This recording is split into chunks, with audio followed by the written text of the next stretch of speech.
Hello students, myself Vishy Chadwani. I am a chartered accountant and assistant professor in government college.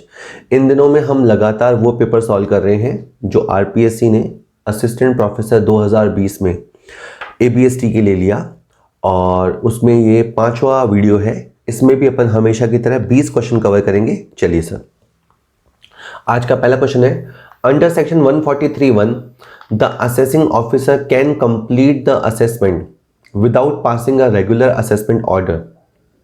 The assessment is completed on the basis of returns submitted by the assessee. Such type of assessment is known as कई बार ऐसा भी होता है कि assessee ने return file किया और बिना ज़्यादा ह्यूमन इंटरवेंशन के मशीनी तौर पे ही उसकी प्रोसेसिंग कर दी जाती है, रिटर्न को वेरीफाई कर दिया जाता है। अगर मैं अभी इसके बाद आएगा स्लाइड में जहां बताऊंगा कि समरी असेसमेंट में क्या क्या होता है। इसका सर आंसर रहेगा समरी असेसमेंट। वैसे बाकी जो ऑप्शन थे, सेल्फ असेसमेंट तो आप जानते हैं कि असेसी अपना रिटर्न फाइल करता है खुद से कैलकुलेट करके, तो उसे हम सेल्फ असेसमेंट कहते हैं। रेगुलर असेसमेंट डिपार्टमेंट द्वारा किया जाता है, उसमें फिर scrutiny assessment, best judgement assessment आ जाता है। और रेगुलर असेसमेंट का ही एक पार्ट या सब पार्ट समरी असेसमेंट होता है। ये जो फीचर लिखे हुए हैं ना कि जब असेसिंग ऑफिसर बिना रेगुलर असेसमेंट ऑर्डर पास किए बिना ही असेसमेंट पूरा कर देता है और असेसमेंट उस बेसिस पे पूरा हो जाता है जो रिटर्न बंदे ने सबमिट की है, उस बेसिस पे ही पूरा हो जाता है, तो ऐसा असेसमेंट सर समरी असेसमेंट होता है। इसको प्रोविजनल असेसमेंट भी बोलते हैं और इसका आंसर 3 समरी असेसमेंट। यस, आगे देखिए आप। Summary assessment it is a type of assessment carried out without any human intervention. ये इसमें कोई मानव की दखलंदाजी नहीं होती, सॉफ्टवेयर की मदद से होता है। In this type of assessment the information submitted by the assessee in his return of income is cross checked against the information that the income tax department has access to. जो details उसने file की है, ऐसे ही IT department के पास भी कुछ सूचनाएं होती हैं बड़े ट्रांजेक्शन्स की, 26AS से या TDS के रिटर्न से उनको जानकारी होती है कुछ ट्रांजेक्शन की, उसको क्रॉस चेक किया जाता है। In the process, the reasonableness and correctness of the returns are verified by the department. हम ये देखते हैं कि रिटर्न ओके है या नहीं, सारी डिटेल्स ओके हैं या नहीं। The return gets processed online, ये ऑनलाइन ही प्रोसेस हो जाती है। And adjustment for arithmetical error, incorrect claims and disallowance are automatically done. कोई मैथमेटिकल एरर होगा या कोई गलत डिडक्शन काउंट हो गई हो तो वो ऑटोमेटिकली सही हो जाती है उसमें। After making the upper mention adjustment, ये जो उन्होंने बताए अर्थमेटिकल एरर या कोई क्लेम वगैरह, उसको सही करने के बाद if the assessee is required to pay tax he will be sent an intimation under section 143(1). अगर कोई टैक्स निकलता है, कुछ भी बाकी निकलता है, तो उसको इन्फॉर्मेशन भेज दी जाएगी। The assessee must respond to this intimation accordingly. अगर कुछ भी बाकी वगैरह है तो वो इन्फॉर्मेशन भेज दी जाती है या महीने भर के अंदर आपको एक्नॉलेजमेंट भेज दी जाती है कि आपकी रिटर्न हमें मिल गई है। एक तरह से आपका असेसमेंट वहीं पूरा हो जाता है और ये समरी असेसमेंट कहलाता है। अगला क्वेश्चन है when assessee has not adopted regular system of accounting and assessment officer is not satisfied from accuracy and completeness of books of account presented by assessee, in this case assessing officer will do compulsory best judgement assessment under section 144, assessment under section 145(2), reassessment under section 147, none of the above. Well, ये question थोड़ा tricky है actually. देखिए condition क्या लिखी है कि अगर assessee ने regular system of accounting follow ना किया हो, ठीक है, या उसने जो बुक्स प्रोड्यूस किए हों उनकी एक्यूरेसी और कंप्लीटनेस को लेकर AO को डाउट हो, तो ऐसे में जो सेक्शन लगता है वो होता है डिस्क्रिएशनरी बेस्ट जजमेंट असेसमेंट। डिस्क्रिएशनरी या रेशनल बेस्ट जजमेंट असेसमेंट, उसका सेक्शन है 145 सब सेक्शन 3 और वो इन ऑप्शंस में है नहीं। तो सर इसका answer none of the above होना चाहिए मेरे हिसाब से। और मैंने जैसे कहा कि ये जब वीडियो मैं बना रहा हूँ तब तक आरपीएससी का आंसर की नहीं आया है, ऑफिशियल आंसर की। बाद में अगर कुछ चेंज आता है, अगर आता है तो मैं यहाँ पे लेबल चला दूंगा और उसमें आपको चेंज दिखाई देगा। अगर आप चेंज नहीं देख पा रहे हैं तो आप इसे आंसर सही मानिए। मेरे हिसाब से इसका आंसर होगा 145(3) सेक्शन। और मैं और आपको बता दूं 145 सेक्शन जो इंसर्ट किया गया उसमें 145(1), है ना। 145 एक क्या कहता है, वो ये कहता है कि भाई अगर आप पीजीबीपी दैट इज बिजनेस की इनकम निकाल रहे हो या अदर सोर्स की इनकम निकाल रहे हो तो आप कैश बेसिस भी अडॉप्ट कर सकते हो और अक्रूअल बेसिस भी अडॉप्ट कर सकते हो, लेकिन आपको रेगुलरिटी या कंसिस्टेंसी मेंटेन करनी पड़ेगी। 145(2) क्या कहता है कि central government time to time accounting standard, जिनको ICDS कहा जाएगा, ICDS income computation and disclosure standards, time to time उनको इशू करेगा और आपको फॉलो करने पड़ेंगे। और उसके बाद 145(3) ये वाली बात कहता है, जिसे हिंदी में कहें कि अगर एसएससी ने नियमित रूप से लगातार एक जो अपनानी चाहिए अकाउंटिंग कहें बुक रखने की सिस्टम, वो मेंटेन नहीं किया है, ठीक है, कंसिस्टेंसी मिसिंग है या आपकी एक्यूरेटनेस या कंप्लीटनेस को लेकर डाउट है, तो आपका आंसर या आपका फिर रेशनल या कहें डिस्क्रिएशनरी असेसमेंट होगा और उसका सेक्शन है 145(3). बाकी रहा कंपलसरी बेस्ट जजमेंट असेसमेंट, तो देखो फर्स्ट वाला कब लगता है, अगर जैसे किसी बंदे ने रिटर्न फाइल नहीं किया या उसे नोटिस दिया गया और उसको बुक्स या डॉक्यूमेंट प्रोड्यूस करने थे वो उसने नहीं किए, या उसको ऑडिट कराने के लिए कहा गया था और उसने ऑडिट नहीं किया। ये कुछ केसेस होते हैं जब आपका कंपलसरी बेस्ट जजमेंट असेसमेंट होता है। और रहा मैटर आपका रीअसेसमेंट, तो रीअसेसमेंट में अगर एओ को लगता है, असेसिंग ऑफिसर को लगता है कि कोई इनकम टैक्स से छूट गई है, किसी इनकम पे टैक्स लगाने से रह गया है या टैक्स कम रेट से लगाया गया है या फालतू डिडक्शंस क्लेम किए गए हैं, तो वो 4 साल बाद भी आपके बुक्स रीओपन करवा लेगा और आपका रीअसेसमेंट होगा, उसका सेक्शन 147 होता है। मेरे हिसाब से इसका आंसर, इस क्वेश्चन का आंसर 145(3) है और 145(3) की वजह से मैं नन ऑफ द अबव इसका आंसर पिक करूंगा। चलिए सर, थोड़ा सा टफ कॉल था इस क्वेश्चन में। चलिए sir, 83rd under self assessment section 140A, the assessee himself shall deposit the amount of tax calculated on the basis of the income shown in the return after deducting the amount of advance payment of tax, deduction of tax at source, amount of tax credit allowed under other provisions, all of the above.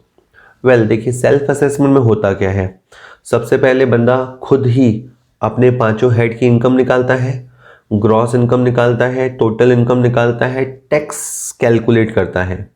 फिर tax calculate करने के बाद उसे क्या करना चाहिए कि उसने जितना एडवांस टैक्स जमा कराया है वो लेस करना चाहिए, जितना उसका टीडीएस कट चुका है वो लेस कर देना चाहिए, और अगर कहीं टीसीएस कटा है तो वो भी लेस कर देना चाहिए, या कोई भी टैक्स क्रेडिट जो बन सकती है वो उसे लेस कर देनी चाहिए, जैसे कोई रिबेट बनती है तो वो भी लेस कर देनी चाहिए।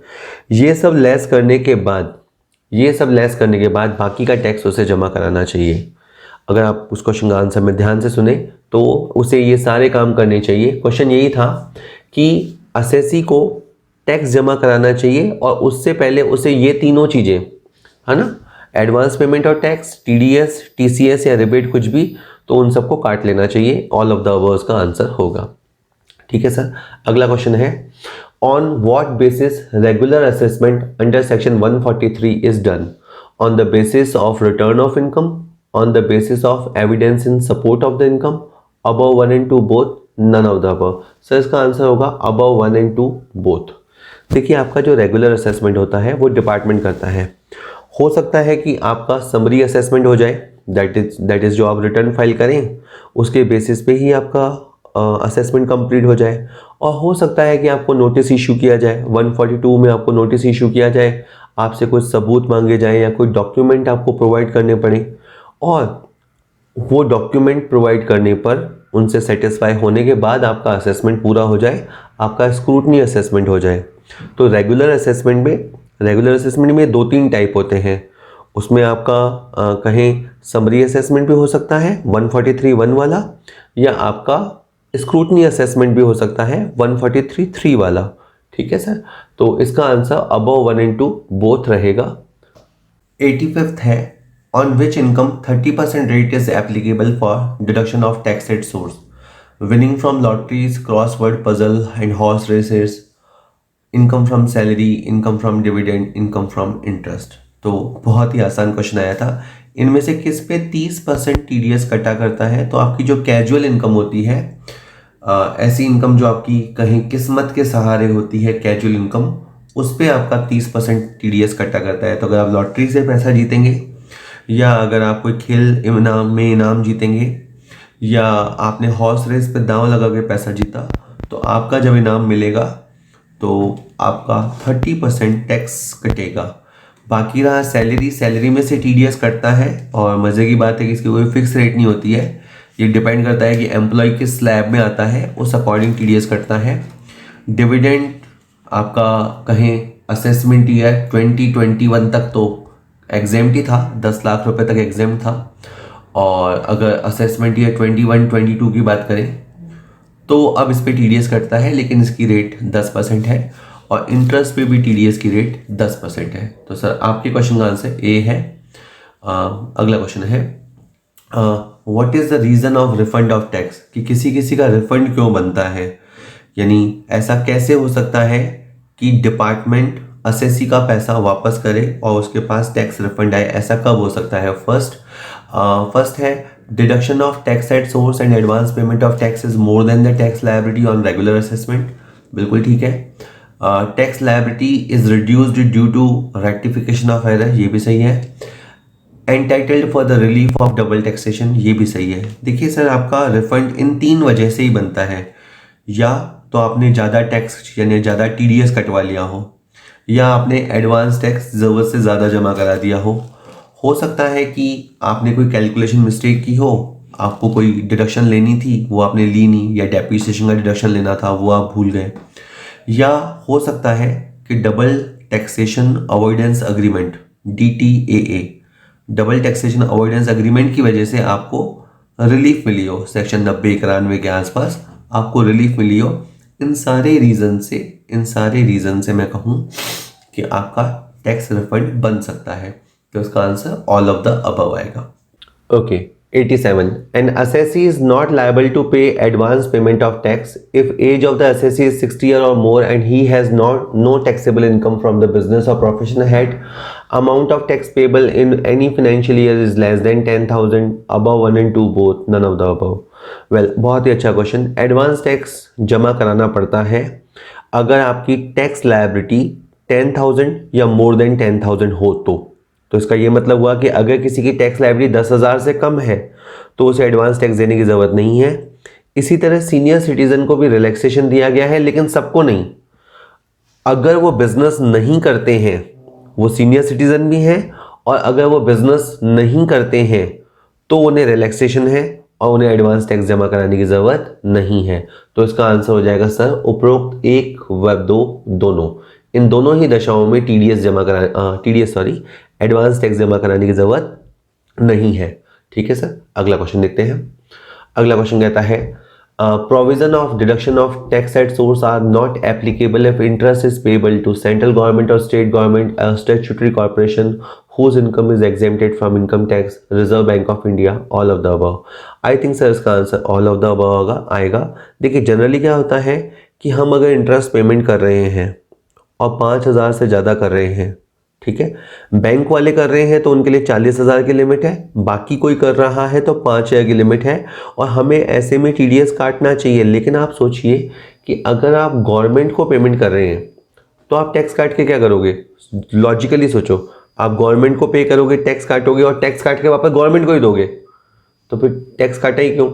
तो जब भी आप पेमेंट यानी कहें पेई, पैसे पाने वाला अगर गवर्नमेंट है तो no need to deduct tax. इसी तरह से अगर कोई स्टैट्यूटरी कॉर्पोरेशन है जो एग्जेम्प्ट कैटेगरी में आती है, जिसकी आगे जाके टैक्स लायबिलिटी बनेगी ही नहीं, तो उसका भी टीडीएस काटने की ज़रूरत नहीं है। इसी तरह अगर आप आरबीआई को पेमेंट कर रहे हो तो इस पर भी आपको टीडीएस काटने की ज़रूरत नहीं है। I think answer will be all of the above, उपरोक्त सभी इसका आंसर होगा। 89th, the purpose of tax planning is to reduce the tax liability, to increase the tax liability, no change in tax liability, none of the above. Well, I think इससे Laddu question नहीं हो सकता था। Tax planning आप क्यों करेंगे? ताकि आपकी टैक्स लायबिलिटी रिड्यूस हो, ठीक है सर, और इसी मकसद से की जाती है। अब इसमें तो समझाना क्या है, ठीक है, कि आपका टैक्स कम से कम लगे, जितना आप बचा सकते हैं बचाइए। चलिए अगला क्वेश्चन है tax planning salaried employ can be done by, ये कह रहा है कि एक जो सैलरीड एम्प्लॉय है जो जॉब में है वो कैसे टैक्स प्लानिंग कर सकता है। फर्स्ट है perquisites rather than taxable allowances should be priority, DNS allowance, DNS pay, commission at a fixed percentage of turnover should be under terms of employment, makes optimum use of section 80C of Indian Income Tax Act 1961, all of the above। yes sir, इसका answer all of the above है।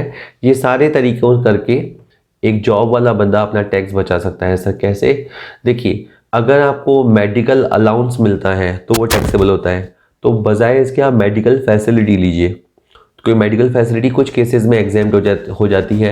अगर आप government hospital में इलाज कराओगे या employer के hospital में इलाज कराओगे तो आपको वो एग्जेम्पशन मिलेगी, तो ऐसे करके आप टैक्स सेव कर सकते हैं। इसी तरह अगर आपको टिफ़िन अलाउंस मिलता है तो टिफ़िन अलाउंस लेने के बजाय आप लंच फैसिलिटी लीजिए, वहाँ 50 रुपये पर डाइट तक का एग्जेम्पशन मिल जाएगा।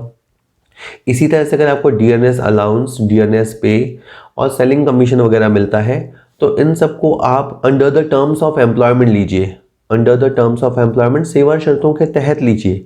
जब आप ऐसा करते हैं तो फिर बहुत सारी कैलकुलेशन के पर्पज से बेसिक के अंदर DA भी जोड़ा जाएगा, सेलिंग कमीशन भी जोड़ा जाएगा, और तब आप पाएंगे आपको ज़्यादा डिडक्शंस मिल रहे हैं, ज़्यादा एग्जेम्पशंस मिल रहे हैं।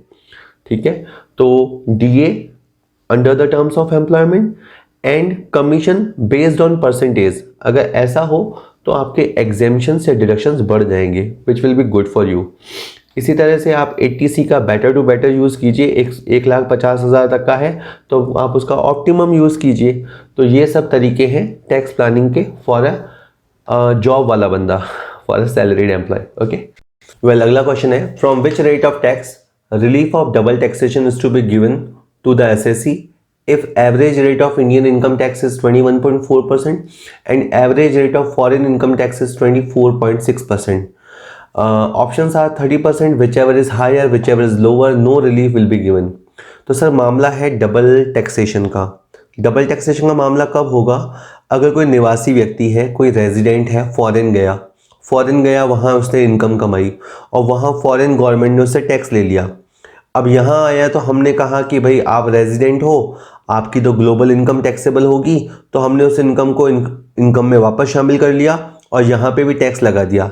दैट इज़ एक तरह से उसका 2 बार टैक्सेशन हो गया, एक बार जहाँ कमाया वहाँ पे और दूसरी बार वो रेजिडेंट है इसलिए। तो सर ये जब डबल टैक्सेशन होता है, दोहरा करारोपण होता है, तो एक अग्रीमेंट होता है called double taxation avoidance agreement. दोहरा करारोपण ना हो इसका एक अग्रीमेंट है। इसके सेक्शन है 90, 90A एंड 91। उन सेक्शंस में इसके बारे में प्रावधान है, आपको रिलीफ मिलेगी और आपको रिलीफ जो लोअर रेट है उससे मिलेगी। तो इस क्वेश्चन का आंसर सर C होगा। जो भी इस क्वेश्चन में छोटी रेट है, जैसे 21.4% छोटी रेट है, इस इतनी इनकम पे इस रेट से जो टैक्स बनेगा उसकी आपको रिलीफ मिलेगी। चलिए सर अगला क्वेश्चन देखते हैं। अगला क्वेश्चन है, find out the correct statement from the following. Tax avoidance is illegal whereas the tax evasion, अच्छा लिखा है tax avoidance is legal whereas tax evasion is illegal. ठीक है, काफ़ी सही है। Tax avoidance reduce the tax liability in legal framework, ये भी सही है। Tax avoidance is not an offence whereas the tax evasion is an offence, ये भी सही है। Above all statements are correct. Sir मेरे हिसाब से ये तीनों के तीनों स्टेटमेंट सही हैं। सर जब आप MCOM की बुक पढ़ते हैं और उसमें बेसिकली आप टैक्सेशन एंड टैक्स प्लानिंग की बुक पढ़ते हैं तो वहाँ आप पाते हैं कि 3 वर्ड होते हैं। पहला वर्ड है टैक्स प्लानिंग, ठीक है, वो तो बिल्कुल लीगल है। 80C का बेनिफिट लेना, सेक्शन 54 के बेनिफिट लेना, 10AA के बेनिफिट लेना और बहुत सारे न्यूमरस डिडक्शंस होते हैं, वो सब आपका टैक्स प्लानिंग है। वहाँ आप कोई गलती, कोई चोरी नहीं कर रहे। एक है वर्ड टैक्स इवेजन, जहाँ टैक्स की चोरी करना, सेल को छुपाना, इनकम छुपाना, एक्सपेंसेस को बढ़ाना, ये सब बिल्कुल गलत है, टैक्स इवेजन। एक बीच का रास्ता है सर, टैक्स अवॉइडेंस जिसको कहते हैं।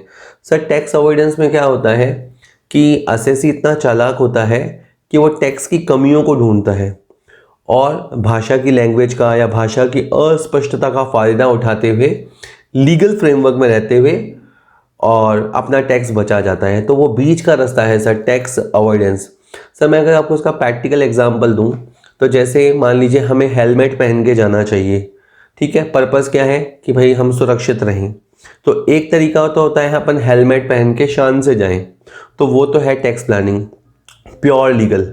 टैक्स इवेजन क्या है, हेलमेट ना लगाओ और आप गली गली से निकल गए, साइडों में से निकल गए और आपने एक तरह से टैक्स बचा लिया या पेनल्टी बचा ली, तो वो है आपका टैक्स एवॉइजन।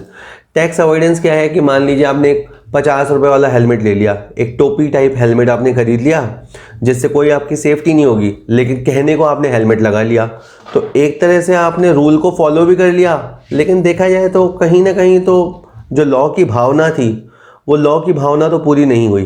तो टैक्स अवॉइडेंस ऐसा ही कुछ है। तो अब आप देखिए सर, इन तीनों वर्ड को देखिए, टैक्स अवॉइडेंस इज लीगल, तो हेलमेट लगा लिया तो लीगली तो आपने काम कर ही लिया, और टैक्स इवेजन, टैक्स की चोरी तो इलीगल है ही है। इसी तरह से टैक्स अवॉइडेंस क्या करता है, आपकी टैक्स लायबिलिटी को रिड्यूस करता है। तभी तो आप इतना ध्यान से पढ़ रहे हैं, आप इतने शातिर हैं कि आप टैक्स की कमियों को ढूंढ रहे हैं, उसकी लैंग्वेज में जो फॉल्ट है उनको पकड़ रहे हैं, तो उससे आपका डेफिनेटली टैक्स रिड्यूस होगा। और एक बार के लिए ये भी है कि टैक्स अवॉइडेंस करना किसी तरह का ऑफेंस तो नहीं है, टैक्स इवेजन एक तरह का ऑफेंस है। तो एक बार के लिए सारे के सारे स्टेटमेंट सही हैं, all statements are correct. 93 dutiable goods section 214 means शुल्क योग्य माल क्या है। First, any goods which are chargeable to duty and on which duty has not been paid and it is covered by the definition of goods as given in section 222 of this act and it is given in the custom tariff act also, all of the above। Sir इसका answer है all of the above। Sir dutiable goods किसे कहेंगे, पहली बात तो वो goods हो जो गुड्स का डिफाइन किया गया है उसके तहत वो गुड्स होना चाहिए। दूसरा ये है कि जो कस्टम टैरिफ एक्ट है 1975 उसमें उसका उल्लेख होना चाहिए ताकि उसके ऊपर एक रेट से टैक्स लगाया जा सके। इंपॉर्टेंट बात यह है कि ड्यूटीएबल गुड्स वो होता है जिसका ड्यूटी यानी टैक्स अभी तक नहीं चुकाया गया है। अगर टैक्स चुका दिया जाएगा तो फिर उसे ड्यूटी पेड गुड्स कहा जाएगा। तो ड्यूटीएबल गुड्स वही है जिस पे टैक्स लगना है और जिसका अभी तक पेमेंट नहीं हुआ है। आप ड्यूटीएबल गुड्स की डेफिनेशन देखेंगे तो ये तीनों चारों फीचर्स आप पाएंगे। सर इसका आंसर उपरोक्त सभी ऑल ऑफ द अबव होगा। आसान क्वेश्चन था। अगला क्वेश्चन है Which of the following is related with custom duty? चलिए स्टेटमेंट सुनते हैं। फर्स्ट है custom duty is levied on the goods imported into India और goods to be exported from India. Yes, जब मैं बहुत छोटा था तो ये समझता था कि कस्टम ड्यूटी का मतलब इंपोर्ट ड्यूटी होता है, लेकिन ऐसा नहीं है। इसमें इंपोर्ट ड्यूटी भी शामिल है और एक्सपोर्ट ड्यूटी भी शामिल है। हाँ, ये अलग बात है कि मेजरली इंपोर्ट ड्यूटी होती है। एक्सपोर्ट्स को तो हम प्रमोट करते हैं तो एक्सपोर्ट ड्यूटी कुछ एक आइटम्स पे होती हैं, but custom duty includes both। Second, the rate of custom duties are given in the Custom Tariff Act 1975। बिल्कुल सही है। इस एक्ट में 2 शेड्यूल दिए हुए हैं। स्केड्यूल 1 में आपको बताया जाएगा इंपोर्टेड गुड्स कौन से हैं और उसमें किस रेट से ड्यूटी लगेगी, और जो स्केड्यूल 2 है उसमें एक्सपोर्टेड गुड्स कौन कौन से हैं जिन पे ड्यूटी लगेगी और किस रेट से लगेगी उसका उल्लेख किया गया है। There are such circumstances either in this act or any other law in which custom duty is not levied। और ऐसे भी केसेस होते हैं कि कुछ गुड्स को एग्जेम्प्ट किया गया है। अगर कोई गुड्स ऐसे हैं जो पब्लिक इंटरेस्ट के हैं यानी जनहित में हैं, डिफेंस के हैं यानी सामरिक स्ट्रेटेजिक इंपॉर्टेंस के हैं, या गुड्स चैरिटेबल पर्पस से हैं, तो उनको एग्जेम्प्ट भी किया जा सकता है। तो ये सारी की सारी बातें कस्टम ड्यूटी के रिगार्डिंग सही है। इसमें इंपोर्ट एक्सपोर्ट इंक्लूड है। रेट कस्टम टैरिफ एक्ट 1975 में दी गई है और कुछ केसेस में कुछ गुड्स को ड्यूटी से एग्जेम्प्ट किया जा सकता है। ये सेंट्रल गवर्नमेंट का पावर है। ऑल ऑफ द अबव का आंसर है sir. Role of custom duty in international trade is, आयात शुल्क की भूमिका क्या है। Reducing imports and saving in foreign exchange, ठीक है। Optimising the balance of trade and balance of payment, सही है। Implementation of foreign trade agreement, सही है। ऑल ऑफ द अबव बिल्कुल सही। ऑल ऑफ द अबव है। जब आप कस्टम ड्यूटी टॉपिक का इंपॉर्टेंस पढ़ेंगे, पहला टॉपिक इंट्रोडक्शन होता है और इंपॉर्टेंस होता है, तो देखिए सर कस्टम ड्यूटी लगेगी तो क्या होगा, आने वाली वस्तु, खास करके अगर हम इंपोर्ट ड्यूटी लगाएंगे तो आने वाली वस्तु थोड़ी सी महंगी हो जाएगी। अब जब थोड़ी सी महंगी हो जाएगी तो हम थोड़े से हतोत्साहित होंगे, डीमोटिवेट होंगे। हम बोलेंगे बाहर से क्यों मंगानी, फिर घर से ही मंगा लेते हैं। तो आपके थोड़ा सा फॉरेन एक्सचेंज सेव होगा। सेकंड, इससे फिर अगर आपके जो बैलेंस ऑफ ट्रेड होता है जो इंपोर्ट एक्सपोर्ट से डिसाइड होता है, तो अगर इंपोर्ट ड्यूटी लगने की वजह से आपके इंपोर्ट कंट्रोल में रहते हैं और अगर आप एक्सपोर्ट ड्यूटी थोड़ी फ्री कर देते हैं तो थोड़े से एक्सपोर्ट बढ़ जाते हैं, तो उससे आपका बैलेंस ऑफ ट्रेड और बैलेंस ऑफ पेमेंट बिल्कुल ऑप्टिमाइज रहेगा, आपके काबू में रहेगा। इसी की तरह से बहुत सारे फॉरेन एग्रीमेंट होते हैं, ठीक है। WTO है, वर्ल्ड ट्रेड ऑर्गेनाइजेशन है, जो सारे कंट्रीज़ का चाहता है कि सारे कंट्रीज़ का आर्थिक संरक्षण हो, ठीक है, और एक खुली प्रतिस्पर्धा सब में हो, तो कस्टम ड्यूटी लगाकर वो चीज़ भी फॉलो की जा सकती है। तो ये ऑल ऑफ द अबव का आंसर आएगा। बहुत ही बेसिक क्वेश्चन है, इसके लिए बहुत एक्सपर्ट होने की ज़रूरत नहीं। Next is meaning of baggage under section 2(3) is such article of a passenger which are covered by the definition of goods and which are subject to custom duty, and such article may be carried on by the passenger with him or it may be dispatched from abroad as baggage before or after the departure of passenger, all of the above। बिल्कुल sir generally जो baggage होता है वो ये होता है कि जो पैसेंजर होता है, ट्रैवलर होता है, वो अपने साथ जो चीज़ कैरी करता है उसे अपन बैगेज कहते हैं। लेकिन कस्टम के अंदर बैगेज थोड़ा सा अलग वर्ड है। पहली बात तो समझिए कि बैगेज जो है वो गुड्स के डेफिनेशन में शामिल है और ये पैसेंजर के साथ भी लाया जा सकता है, पहले रवाना किया जा सकता है, बाद में भी रवाना किया जा सकता है। इसमें मोटर कार इंक्लूड नहीं है। अदरवाइज ये जो तीनों फीचर्स इसने बताए, इसने फर्स्ट क्या बताया कि बैगेज ऐसा आर्टिकल होता है जो गुड्स के डेफिनेशन में शामिल है। सेकंड, ये गुड्स है तो वो उस पर कस्टम ड्यूटी लगाई जा सकती है, ऐसा वाला गुड्स है। और थर्ड है वो पैसेंजर से पहले, बाद में या साथ में हो सकता है, ठीक है सर। तो ये कुल मिला के ड्यूटीएबल गुड्स में आ जाता है। तो ऑल ऑफ द अबव का भी आंसर रहेगा। Time limit for disposal of an appeal by the commissioner appeal in custom duty act is 3 month, 6 month, 9 month, 12 month. तो देखने में आसान क्वेश्चन, लेकिन बात वही है कि अगर आप पढ़ के गए हों तो आसान है, नहीं तो फिर हर क्वेश्चन ही अपने आप में मुश्किल है। देखिए सर, पहली बात ये है, इसका आंसर तो है 6 मंथ। पूरी बात ये है कि अगर कस्टम के अंदर कोई डिसीज़न दिया गया, ठीक है, और जो असेसी है वो उससे संतुष्ट नहीं है, आप जो डिसीज़न आया आप उससे सेटिस्फाई नहीं हो, तो ऑब्वियस सी बात आप अपील कर सकते हो। अपील आप 4 जगह कर सकते हो। सीक्वेंस जनरली ये होता है कि आप पहले कमिश्नर के पास, जो कमिश्नर ब्रैकेट में अपील, उनके पास अपील करिए, नहीं या उसके बाद आप चाहें तो अपीलेट ट्रिब्यूनल में अपील कीजिए। आप हाई कोर्ट में अपील कर सकते हैं और आप सुप्रीम कोर्ट में भी अपील कर सकते हैं, ठीक है। तो जब भी डिसीज़न आया, अगर आप डिसीज़न से सेटिस्फाई नहीं है तो with in a next 60 days और 30 डेज एक्सटेंशन के साथ आप कहें तो अपील कर सकते हैं। और जो अपील सुनने वाले कमिश्नर साहब हैं, उनसे ये चाहा गया है, उनसे ये एक्सपेक्ट किया गया है कि वो 6 महीने के अंदर निस्तारण कर देंगे, डिस्पोजल कर देंगे, ठीक है सर। तो इसका आंसर 6 महीने है, ठीक है सर। अगला क्वेश्चन है, person purchasing specified goods to intimate the place of storage and to maintain accounts if the market price of which exceeds under custom duty act. Well, question ये है कि अगर कोई बंदा है, कोई पर्सन है, वो स्पेसिफाइड गुड्स को होल्ड करता है। अब स्पेसिफाइड गुड्स आप यूँ समझिए कि अगर गवर्नमेंट किसी चीज़ के एक्सपोर्ट को कंट्रोल करना चाहती है, उसके इलीगल एक्सपोर्ट को कंट्रोल करना चाहती है और उसे इजीली सर्चेबल बनाना चाहती है ताकि गवर्नमेंट उस तक कभी भी पहुंच सके, तो वो उसे स्पेसिफाइड गुड्स में नोटिफाई कर देगी कि भाई ये स्पेसिफाइड गुड्स है, ठीक है। तो जिस दिन गजट में नोटिफिकेशन आया कि भाई ये गुड्स स्पेसिफाइड है, उसके 7 दिन के अंदर आपको प्लेस इंटीमेट करना पड़ेगा और अकाउंट्स मेंटेन करने पड़ेंगे। अगर आपके पास 15,000 से ज़्यादा का गुड्स है तो, यानी अगर आप गुड्स स्टोर करके बैठे हैं, वो 15,000 से ज़्यादा है, या आपके पास कोई लॉट आने वाला है, उसको मिलाकर आपके पास माल 15,000 से ज़्यादा हो जाने वाला है, तो आप अथॉरिटीज़ को इंटीमेट करोगे, विद इन 7 डेज आप इंटीमेट करोगे। तो 15,000 इसकी मॉनेटरी लिमिट है सर। तो अभी जैसे मैंने बता दिया, मैंने तो इनफैक्ट देख के बताया है, मुझे भी एकदम से याद नहीं था। तो सर कलाकारी यही है, जैसे हम CA में भी जब पढ़ाई करते थे तो हमें यही कहा जाता था कि सब कुछ इम्पॉर्टेंट है, धोले पेपर पे, एक वाइट पेपर पे जो भी ब्लैक छपा हुआ है वो सब इम्पॉर्टेंट है।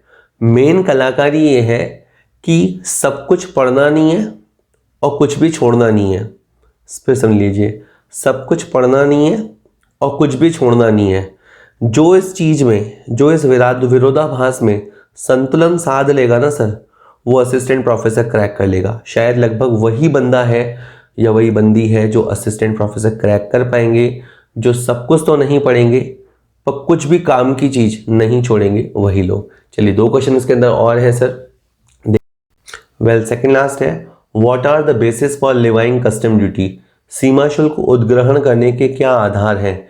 Specific duty, ad valorem duty, either specific duty और ad valorem duty, none of the above. Sir इसका आंसर सी है, दोनों तरह से ड्यूटी लगाई जा सकती है। स्पेसिफिक ड्यूटी जैसे गुड्स की जो लंबाई चौड़ाई, उसका वेट या साइज होता है, उसके अकॉर्डिंग लगाई जाती है। जैसे एक पीस पे 100 रुपये या पर किलो का 10 रुपया, ऐसा कुछ। और वैसे जो ड्यूटी पॉपुलर है, ज़्यादा पॉपुलर है, वो है एड वॉलरम ड्यूटी। उसमें जो गुड्स की वैल्यू होती है, उस वैल्यू पे एक निश्चित परसेंटेज के हिसाब से ड्यूटी सेट होती है। तो कस्टम ड्यूटी दोनों तरह से लगाई जा सकती है, स्पेसिफिक भी हो सकती है, एड वॉलरम यानी एज पर द प्राइस भी हो सकती है। तो सी इसका आंसर रहेगा। और आज का लास्ट क्वेश्चन आने जा रहा है sir, provision of import duty on import of tobacco and its product are. जो तंबाकू और तंबाकू से जुड़े उत्पाद होते हैं उस पर आप लगाएंगे additional duty of custom under section 3(1) yes, integrated goods and service tax under section 3(7) yes, GST compensation under section 3(9) yes, all of the above, all of the. Sir इसका आंसर 4 रहेगा। सभी प्रकार के ये टैक्स लगाए जाएंगे। वैसे 3(1) क्या होता है कि हम ये बोलते हैं कि अगर ये गुड्स इंपोर्ट ना किया जाता और भारत में ही इसका मैन्युफैक्चरिंग किया जाता तो कितनी एक्साइज ड्यूटी लगती, और जितनी एक्साइज ड्यूटी लगती उतना सीवीडी लगेगा। सीवीडी मतलब होता है counter valuing duty. That is ये एक तरह से एक्साइज ड्यूटी को कॉम्पनसेट करने के लिए है कि भाई हमने माल बाहर से मंगा लिया, इससे बढ़िया तो ये माल इंडिया में बनता तो एक्साइज लगता, एक्साइज गवर्नमेंट को मिलता, तो उसको कॉम्पनसेट करने के लिए धारा 3(1) के तहत ये लगता है एडिशनल ड्यूटी ऑफ कस्टम। 3(7) होता है आपका आईजीएसटी। हमें पता है कि जब हम दूसरे स्टेट से माल मंगाते हैं तो आईजीएसटी लगता है, तो दूसरे कंट्रीज से माल मंगाने पर भी आईजीएसटी लगता है, और ये मैक्सिमम 40% तक जा सकता है, इसका रेट 40% तक। एक होता है जीएसटी कॉम्पनसेशन सेस। सर जब जीएसटी आया था तो बहुत सारे राज्यों ने कहा कि भाई हमारा रेवेन्यू कम हो जाएगा, तो फिर उनको कॉम्पनसेट करने के लिए ये लगाया गया था जीएसटी कॉम्पनसेशन सेस, और इसकी मैक्सिमम रेट 15% तक जा सकती है। तो जो तंबाकू के प्रोडक्ट है, टोबैको प्रोडक्ट है, उन पे ये सारे के सारे एप्लीकेबल होते हैं। ऑल ऑफ द अबव का आंसर है। होप सर वीडियो आपको यूज़फुल लगा होगा। अगर यूज़फुल लगा हो तो लाइक कर सकते हैं, ठीक समझें तो अपने किसी साथी के साथ शेयर कर सकते हैं, चैनल को सब्सक्राइब कर लीजिए। Thank you very much. अभी 50 क्वेश्चन और आने बाकी हैं, उसके बाद अपना ये कॉलेज लेक्चरर वाला पेपर पूरा हो जाएगा।